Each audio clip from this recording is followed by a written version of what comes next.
Bonjour à tous et bienvenue dans cette nouvelle édition du Grand JT des Territoires. Voici tout de suite la une de l'actualité. C'est un fléau qui coûte des millions d'euros. Les fraudes à l'assurance maladie ont atteint des records en 2024. Plus de 600 millions ont été détectés et évités. Une lutte intensive contre la fraude qui met en valeur l'efficacité des contrôles. Nous irons dans l'Hérault avec Via Occitanie pour comprendre la situation. Les rodéos urbains devenus ces derniers mois un fléau et de grande ampleur partout en France, beaucoup de Français ne se sentent plus en sécurité. Pour lutter contre, la justice monte au créneau. Explication dans cette édition à Bordeaux avec TV7, la chaîne du groupe Sud-Ouest. Après des ventes records depuis la pandémie du Covid, le marché des trottinettes électriques connaît une perte de vitesse importante, aussi bien dans les ventes que dans les locations. Nous nous rendrons au Mans pour comprendre les raisons de cette situation. Et puis, avis à tous les porteurs de lunettes, les avez-vous déjà cassées? Une situation très gênante, surtout quand les réparations prennent plusieurs semaines et coûtent cher. Mais vous le verrez, nous avons rencontré un opticien des Vosges qui a des solutions 3D pour vous. 628 millions d'euros, c'est le montant record détecté contre la fraude à l'assurance maladie en 2024 par les pouvoirs publics. De nombreux cas évités grâce à des actions préventives et des contrôles renforcés en ligne. Dans l'Hérault, vous allez le voir, ce chiffre s'élève à 13,6 millions d'euros. Explication avec Via Occitanie, Antoine Mialès. 13,6 millions d'euros, c'est le montant des fraudes détectées et stoppées par l'assurance maladie de l'Hérault. Un nombre en hausse de 49% par rapport à l'an dernier. Preuve d'après la direction de l'efficacité des moyens de lutte et de contrôle mis en place en ligne et sur le terrain. On s'est beaucoup amélioré sur le préjudice évité, sur la détection du préjudice évité, puisqu'il a augmenté donc de près de 180%. Et c'est très important pour nous parce qu'au fond, c'est ça qui montre qu'on est capable d'être performant, de traquer les fraudeurs, d'identifier les modes opératoires. Les fraudeurs, ce sont en grande partie les assurés utilisant par exemple des faux arrêts de travail vendus sur les réseaux sociaux. Ils représentent la moitié des personnes repérées par l'assurance maladie. En revanche, sur les montants des préjudices, ce sont les professionnels de santé qui constituent la part la plus importante. Ça représente un petit tiers à peine des fraudeurs, mais ça représente les trois quarts finalement des montants de fraude. Des préjudices très élevés détectés et stoppés chez des audioprothésistes. 3 millions d'euros en 2024 dans l'Hérault. Comme à l'échelle nationale, c'est la branche la plus concernée par la fraude, devant celle des pharmaciens. On avait dans cette situation des audioprothésistes avec des fraudes et des préjudices évités importants cette année, différents mouvements et notamment celui de l'utilisation donc du tiers payant et des facturations multiples sur des assurés sociaux qui ne disposent pas du matériel et également des pseudo-audioprothésistes qui ne disposent pas des locaux adaptés ni effectivement des analyses préalables pour délivrer le bon matériel aux assurés sociaux. L'assurance maladie de l'Hérault qui précise toutefois que ces fraudes se limitent à une minorité d'acteurs. Les rodéos urbains sont devenus ces dernières années une véritable préoccupation pour les pouvoirs publics. Ces rassemblements nuisent à la tranquillité des Français, bien sûr, et surtout les mettent en danger. Près de Bordeaux, un élu a même été agressé pour avoir voulu stopper ces agissements, vous allez le voir. La justice décide donc de durcir le ton. Explication avec TV7, la chaîne du groupe Sud-Ouest, Antoine Rivalin. Ils prennent la rue pour un circuit, leurs moteurs vrombissent et les pneus crissent. Les rodéos urbains, ces démonstrations de vitesse et de puissance en pleine ville, s'imposent comme une tendance aussi spectaculaire que dangereuse. De plus en plus fréquent à Bordeaux, 40 véhicules se sont donné rendez-vous à Bordeaux-Lac. Mais au-delà du frisson, des vies sont mises en jeu, spectateurs percutés, habitants terrorisés et même élus politiques agressés. Il y a quelques semaines, Anthony Roland, conseiller municipal à Goriaguet en Gironde, s'est fait passer à tabac en tentant de mettre fin à un rodéo dans sa commune. Pour faire face au phénomène, le parquet et la DIPN de Bordeaux ont construit un dispositif pour mettre fin à la pratique. avec l'aide notamment des drones. Observer ces rodéos, en comprendre les itinéraires, les zones de repli, les points d'appui, les complicités éventuelles, et permettre d'engranger du renseignement qui nous permettront d'intervenir à froid, à minima pour saisir les véhicules, et au mieux, l'idéal, c'est d'interpeller ceux que nous serons parvenus à identifier par le biais de ces images. Au début du mois de mai, 2 conducteurs interpellés en plein rodéo urbain ont écopé de lourdes sanctions. L'interdiction de conduire tout véhicule terrestre à moteur et ainsi qu'un couvre-feu qui leur interdit de sortir le soir, le week-end. Mais par ailleurs, et peut-être surtout, les véhicules qui ont été saisis ont fait l'objet, le 9 mai, c'est-à-dire une semaine plus tard, ont fait l'objet d'une décision de vente avant jugement. Depuis 2018, un texte de loi sanctionne les rodéos urbains. Les participants risquent jusqu'à 2 ans d'emprisonnement et 30 000 € d'amende. Être maire dans une commune rurale n'est pas de tout repos, bien sûr. À 1 an des élections municipales, plusieurs d'entre eux expliquent les difficultés quotidiennes de leur métier. Entre tâches administratives complexes, problèmes budgétaires ou changements de loi, les maires font face à des problèmes de plus en plus fréquents. Certains hésitent même à se représenter l'année prochaine pour les élections municipales. Exemple dans le Grand Est avec Puissance Télévisions. Regardez. Depuis 2020, Jean-Michel Guyot est aux commandes de la mairie. Installé à son bureau, il enchaîne les dossiers et les appels téléphoniques. À 1 an des élections municipales, les maires de différentes communes voient leur charge de travail augmenter et surtout les tâches administratives qui rendent difficile ce métier. Depuis la loi Notré de 2015, ce travail de chef de la commune a alourdi les problématiques déjà pesantes sur cette fonction. On n'a jamais eu autant d'évolution dans les lois en 10 ans qu'en 30 ans. Les 10 dernières années, depuis la loi Notré, on a voulu faire des grandes métropoles. On a malheureusement créé un désert dans le monde rural et aujourd'hui on les met en confrontation. En plus des changements administratifs, les décisions politiques et géopolitiques impactent également les petites communes. Les budgets sont en baisse, une tâche supplémentaire à traiter pour les maires. On doit faire des économies partout, on a de moins en moins de dotations et de subventions. Et ça devient très très compliqué, d'autant plus que les prix, quand vous faites une route, les prix ont été multipliés, je dirais pas par 2, mais pratiquement. Les élections municipales sont dans 1 an, mais d'après une étude du Centre de recherche politique de Sciences Po, 30% des maires hésitent à se représenter en 2026, contrairement à 20% en 2020. Le relationnel avec la population, qui ne comprend pas toujours ce qu'on met en place, et qui constate en fait les obligations administratives qu'on est obligé de mettre en place, qui génèrent du financement, et que le lambda, lui, considère que c'est complètement inutile. Donc lui expliquer l'obligation qu'on peut avoir dans la gestion au quotidien, ça, les gens ne le comprennent pas. À 1 an des élections dans les communes du territoire, des surprises pourrait bien avoir lieu. Faut-il armer la police municipale? Le sujet est toujours au cœur des débats et divise élus, syndicats et citoyens surtout. Entre nécessité de protection face aux violences et crainte d'une montée en tension dans l'espace public, le débat s'intensifie. C'est le cas à Rennes. TVR s'est intéressé au sujet et a interrogé un enseignant, chercheur en droit public et spécialiste des questions de police. Regardez. Les policiers municipaux ont-ils le droit d'interpellation? Pour cet enseignant-chercheur en droit public, c'est l'article 73 du Code de procédure pénale qui autorise les policiers municipaux, mais aussi tous les citoyens, à interpeller des individus en cas de flagrant délit de crime ou de délit, mais ils n'ont simplement pas le droit de les placer en garde à vue. En réalité, c'est plus un élément, on va dire, un peu un jeu sur effectivement les frontières des missions de la police municipale qui est mis en avant par le syndicat Force ouvrière et qui révèle en réalité en creux un problème qui est vraiment central, c'est le fait que l'armement de la police municipale est aujourd'hui le principal attrait pour un agent pour s'engager dans une ville. L'armement de la police municipale en France est ainsi une question géographique à partir du moment où une ville commence à armer sa police. Cela crée un appel d'air pour les communes voisines. Ça, c'est un élément sur le contexte rennais qui est assez essentiel, c'est qu'il n'y a pas de grosses villes autour de Rennes où les agents de police municipale sont armés. À Nantes, ils sont exactement dans la même situation qu'à Rennes, c'est-à-dire ils n'ont qu'un pistolet à impulsion électrique. Donc les agents de la ville de Rennes ne peuvent pas quitter la ville de Rennes pour aller dans une autre grosse ville à proximité où ils seraient armés.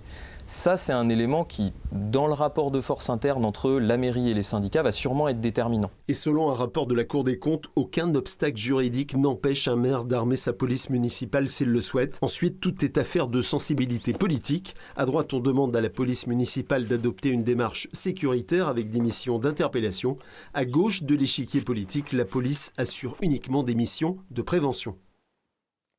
Alors que le conflit en Ukraine perdure et que les négociations pour un cessez-le-feu n'aboutissent pas, notre partenaire 8 Mont-Blanc a pu rencontrer une entreprise spécialiste depuis plus de 30 ans dans la fabrication de fusils d'assaut de précision. Cependant, vous le verrez, ses contrats avec l'armée française diminuent, obligeant l'entreprise à s'exporter. Plus de précision dans ce reportage de Jules Demeure. Ce PGM E4-2 équipe depuis une trentaine d'années les forces armées françaises. Avec des canons allant de 70 à 90 cm, il peut toucher des cibles à plus de 3 km. Une arme de pointe fabriquée en Haute-Savoie par le dernier fabricant français de fusils de précision. Mais dans un contexte géopolitique en tension où le réarmement de l'Europe anime le débat public et où les aides à l'Ukraine se multiplient, PGM Précision n'enregistre plus de commandes de la part de l'armée française. Ça fait 3 ans que l'Ukraine est en conflit ouvert avec la Russie. On a entendu parler de centaines de millions d'euros, je crois, d'un fonds européen de défense. À ma connaissance, la société PGM Précision n'a vendu aucune arme. Je dis à ma connaissance parce qu'on aurait pu vendre des armes à l'armée française et que l'armée française ait pu donner ces armes. Une concurrence accrue sur un marché aussi touché par la crise économique.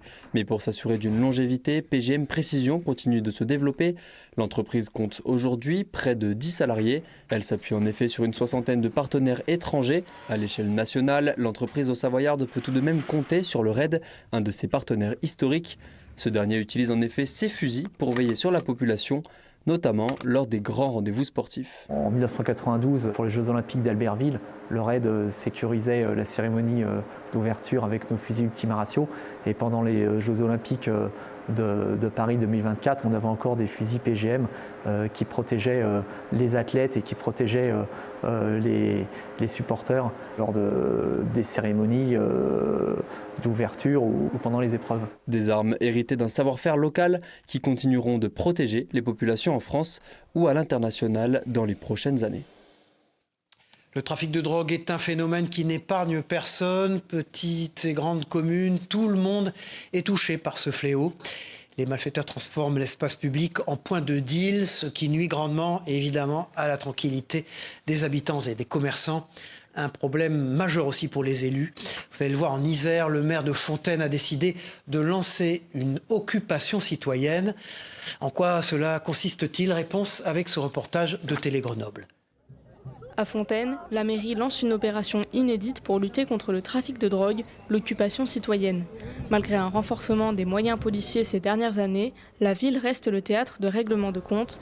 On dénombre 3 fusillades depuis septembre 2024. On a fait énormément de choses, mais force est de constater que ça n'a pas suffi à endiguer les points de deal. Donc on a décidé de faire une action beaucoup plus importante.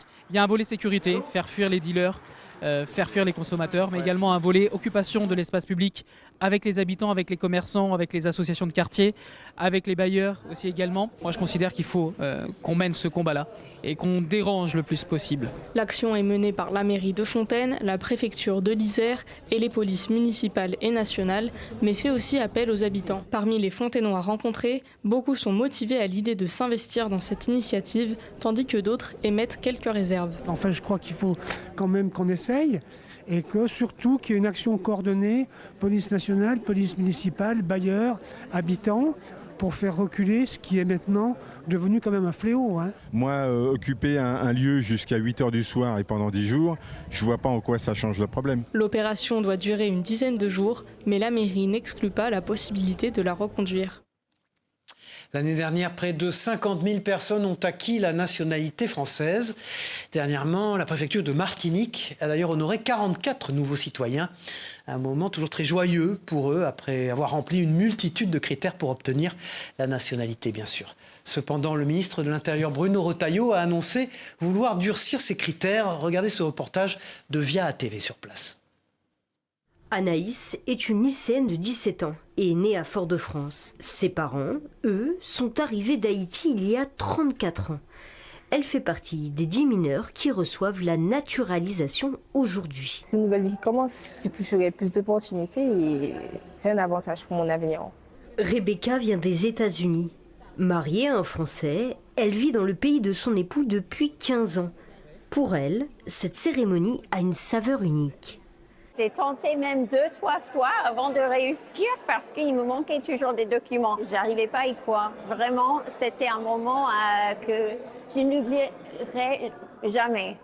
Une naturalisation reçue de la main du préfet. C'est un moment où on rappelle aussi qu'une fois entré dans la communauté nationale, il y a des droits, bien entendu, et aussi des devoirs qui s'appliquent à tous les Français.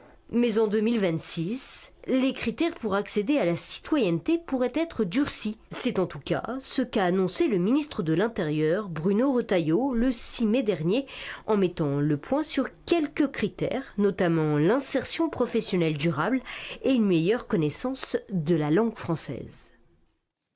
Après une croissance fulgurante du marché des trottinettes électriques depuis le Covid, les locations et les ventes de ces engins connaissent une perte de vitesse depuis plusieurs mois déjà. L'une des raisons principales est due aux travaux dans les centres-villes compliquant leur circulation. LMTV Sarthe a pu rencontrer un professionnel du secteur qui en parle, Anthony Piton et Elisa Cribier. Les ventes de trottinettes électriques dérapent. Chez ce spécialiste au Mans, le chiffre d'affaires a connu une baisse assez marquée l'an dernier. Une tendance qui se confirme aussi cette année. L'hiver a été assez dur. On a un effet saisonnier qui est important sur les trottinettes, un peu comme sur tous les deux roues. Et on est à peu près en phase avec le marché qui baisse de 10%. On a quelques clients qui hésitent à s'acheter un véhicule parce que les travaux font qu'il est difficile de circuler sur certains axes du Mans. Même constat pour la location. Depuis le lancement des trottinettes électriques de la CETRAM en novembre 2023, dont il s'occupe aussi, beaucoup de trottinettes restent en magasin. Là, on est à 50%. Donc il y a une cinquantaine de trottinettes qui sont disponibles et puis qui attendent leur futur locataire. À force est de constater que peut-être qu'on manque un petit peu de communication de la part de la CETRAM. Malgré ce contexte défavorable, le dirigeant reste optimiste. Il compte sur les beaux jours pour retrouver la route de la croissance. C'est un chiffre assez incroyable. Chaque année, 30% des fruits et des légumes produits n'arrivent pas jusqu'au consommateur et donc 10% sont directement jetés. La raison, ils ne remplissent pas des critères esthétiques stricts. Alors pour lutter contre ce gaspillage, une entreprise corse a décidé de les récupérer pour produire ses propres jus. Écoutons le président de cette entreprise au micro de Télépaésé. L'objectif, c'est de valoriser ce qu'on n'arrive pas à vendre en frais et de monter des filières pour pouvoir exprimer le meilleur de notre terroir, le terroir insulaire. On développe des produits qui sont soit du jus, du pur jus de clémentine à destination des industriels, des glaciers, et on développe aussi la marque qu'on développe maintenant depuis 2-3 ans, qui est la Goursica, donc cette boisson pétillante à la clémentine et à l'extrait de népis. Qui n'a jamais cassé ses lunettes? Un moment particulièrement gênant, surtout quand les réparations prennent plusieurs semaines. Alors pas de panique, un opticien qu'on va vous présenter maintenant propose de créer en seulement 15 minutes une paire de lunettes 3D. Regardez ce reportage de Vosges Télévisions. Une innovation fait son apparition chez les opticiens. Ici, chaque mois, plus d'une dizaine de montures cassées par des clients maladroits sont retournées aux fabricants pour réparation. Un délai de 2 à 3 semaines est constaté généralement, ce qui peut paraître long pour le porteur de lunettes. En attendant, depuis quelques semaines, cette boutique propose de confectionner une monture adaptée au verre grâce à une imprimante 3D. Dans les Vosges, c'est à Saint-Dié que cette franchise a décidé de tester ce nouveau service. Si on a un client qui arrive avec une monture cassée, de prime abord, ce qu'on faisait, c'était qu'on allait essayer de trouver quelque chose pour réparer un petit peu, mais qui n'était pas forcément la même branche, la même face. On essayait d'un petit peu d'arranger, mais c'était pas forcément quelque chose de très qualitatif, entre guillemets. Et là, simplement, le client arrive, on lui dit simplement qu'on peut faire une impression 3D et on va lancer l'impression directement et en un quart d'heure, c'est fait. Confectionné en amidon de maïs et recyclable, le fil de la couleur choisie dessine peu à peu la forme souhaitée. La plupart des verres peuvent s'installer sur ce type de monture. On a une bonne souplesse du matériau, donc même en cas de choc, il n'y aura pas de casse plus que sur une monture standard. Et nous avons même des charnières flexibles qui vont permettre de pouvoir les mettre sur la tête ou de les retirer à une main sans risque de déformation. Pas de quoi toutefois faire de la concurrence aux lunetiers. L'amidon de maïs s'assouplit avec le temps. Ce service facturé 15 € permet essentiellement de patienter en attendant le retour de la paire d'origine ou d'obtenir un rendez-vous chez un ophtalmo pour un changement d'optique. Se préparer à la naissance de son enfant n'est jamais facile pour les mamans, mais c'est aussi le cas pour les papas. Souvent un peu négligés, les pères ont également un rôle très important dans ce joyeux moment. Alors regardez dans la Loire comment un centre hospitalier organise des cercles de parole pour accompagner les futurs pères. Notre partenaire TL7 a pu se glisser au milieu d'eux lors d'une séance. Roland a passé près de 2 heures à évoquer ses doutes et recevoir des conseils de professionnels. En sortant de ce cercle de parole sur la préparation à la naissance pour les pères, il est rassuré. Je pourrais presque dire qu'avant d'arriver au cours de papa, j'étais pas encore dans le rôle du papa. Et puis là, je vais ressortir du cours de papa et je pense qu'il y aura déjà une première étape de transformation qui sera faite. Il y a presque un petit avant-après. En plus de ne pas se sentir seul en étant à avoir un premier enfant, savoir comment les autres voient aussi la situation, c'est très très intéressant. On y va comme ça, un peu à l'aveugle, en disant est-ce que ça va être bien. Et quand on en sort, oui, c'est très bien. Il faut le faire. Ouais, je suis pressé maintenant. J'ai beaucoup moins peur. Durant les 2 heures, une sage-femme est présente pour aborder avec les futurs papas le séjour en maternité. Alors moi j'ai plutôt la place de celle qui va démystifier un peu l'accouchement, qui va un petit peu répondre à leurs angoisses, leur stress, les images de l'accouchement. On explique aussi aux papas la place qu'ils ont pendant le séjour à la maternité. Donc on explique aux papas l'importance de la proximité, du soutien à la maman. Et puis aussi leur rôle de père, ils ont aussi toute leur place dans l'éducation de cet enfant. On fait de la prévention sur la dépression et sur les troubles psychiatriques qui peuvent arriver donc, chez la jeune mère, mais aussi chez le papa. Et donc c'est un sujet très très important parce que bébé a besoin de parents disponibles et un papa ou une maman qui déprime n'est pas disponible pour le développement de son enfant, pour interagir. Le centre hospitalier du Forêt propose aussi l'accès à une chambre pédagogique pour pouvoir préparer au mieux l'arrivée du bébé chez ses parents. Avec le retour des beaux jours, les frelons asiatiques prolifèrent. Une situation inquiétante pour les apiculteurs, car cette espèce est friande d'abeilles. De nombreuses colonies sont menacées. Notre partenaire Moselle TV est parti à la rencontre d'apiculteurs pour prendre le pouls de la situation. Regardez ce reportage. Voilà, donc on va enfumer. Une fois la fumée froide propagée, l'apiculteur peut ouvrir et s'occuper des ruches. L'objectif, vérifier les pontes de la reine pour assurer la survie de la colonie en cas d'attaque. On a réellement vu la pression du frelon asiatique. J'ai eu plus de la moitié du cheptel qui n'a pas passé l'hiver. Alors sur un rucher, c'était effectivement dû au frelon asiatique. On a vu qu'il y avait un nid avenue de Guise à 500 mètres du rucher. Et là, ce nid-là, il peut aller jusqu'à 10 000 individus. Il va manger 10 kg d'insectes sur une saison. Plus petit mais aussi plus agressif que son cousin européen, le frelon asiatique est un réel danger pour les abeilles, tout comme pour les apiculteurs. Quand il y a des nids, il faut passer par des professionnels pour venir les enlever parce que nous on n'est pas équipés, il faut avoir des équipements vraiment spécifiques. Détecté dans la région en 2015, en 10 ans, ce prédateur d'abeilles a pu proliférer grâce à la hausse des températures hivernales. Face à ces ravages, les apiculteurs préparent leur riposte. La première chose, c'est au printemps maintenant, c'est de capturer les fondatrices. Donc les fondatrices, ce sont ces reines qui ont hiverné, qui vont créer de nouveaux nids. Et pour ce faire, on a des pièges. Il permet aux frelons de rentrer par un trou calibré, tous les petits trous que vous avez tout autour. Ces trous qui sont calibrés pour laisser sortir les insectes et non pas le frelon. La situation alerte même au niveau national. Le 6 mars dernier, les parlementaires ont adopté une proposition de loi visant à coordonner la lutte contre cette menace qui porte atteinte à la biodiversité et aux abeilles. Les friperies sont des établissements de plus en plus en vogue en France ces dernières années. À des prix cassés, les clients peuvent repartir avec de nombreux vêtements. Un modèle qui plaît beaucoup donc, mais surtout qui ne cible pas qu'une catégorie de consommateurs. Écoutons 2 gérantes de friperies à Limoges, au micro de 7 à Limoges justement. côté vintage, c'est de plus en plus tendance pour les jeunes, mais aussi on a une clientèle de tout âge. On a du jeune jusqu'au moins jeune, de la personne aussi de 60 ans, qui veulent aussi chiner des petites pièces, et aussi une question aussi de moyens, parce que nous on a vraiment tous les prix. Ça commence vraiment, un vêtement, ça commence à 3 €, donc c'est vraiment des petits prix.